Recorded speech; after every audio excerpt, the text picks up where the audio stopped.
In our last session, we talked about getting out and meeting people, how to start a conversation, basically.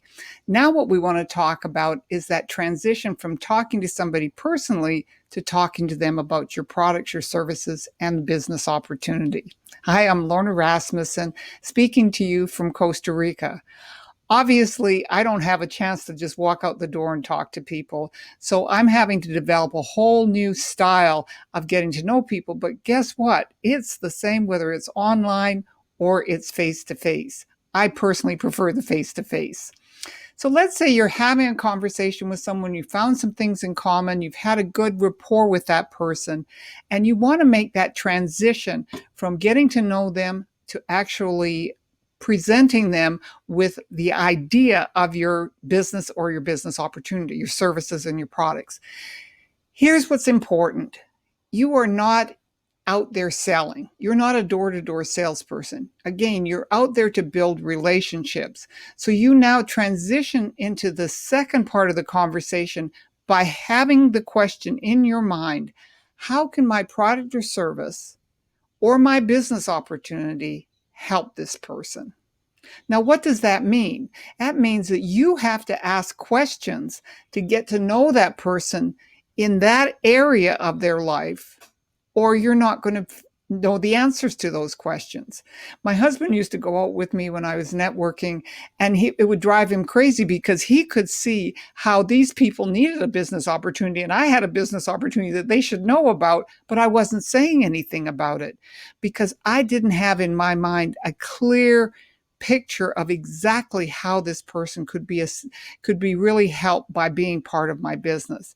As soon as I did, then I was able to ask a question of that person that allowed me to take the next step in the prospecting process, that next step being an invitation for them to look at information. So that might look like something like this. If it's a business opportunity that I think they'd be interested in. They've told me that they're unhappy at their job, they're not making enough money, they feel like they're spending too much time at work and not enough time with their family.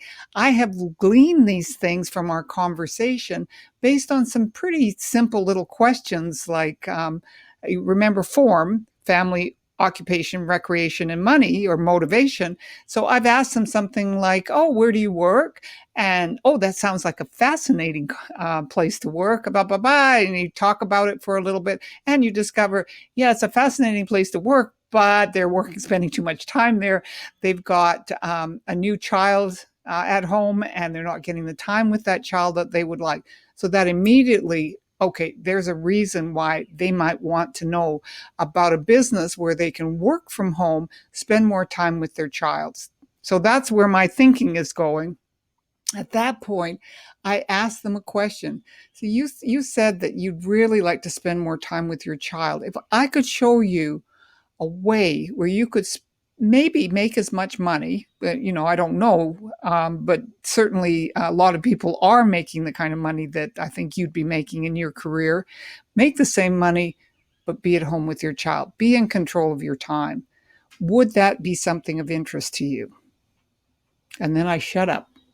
And I wait for the answer because they're either going to tell me, yes, I am interested. What are you talking about? Or no, I'm not in. I do have too much on my plate. I'm not interested.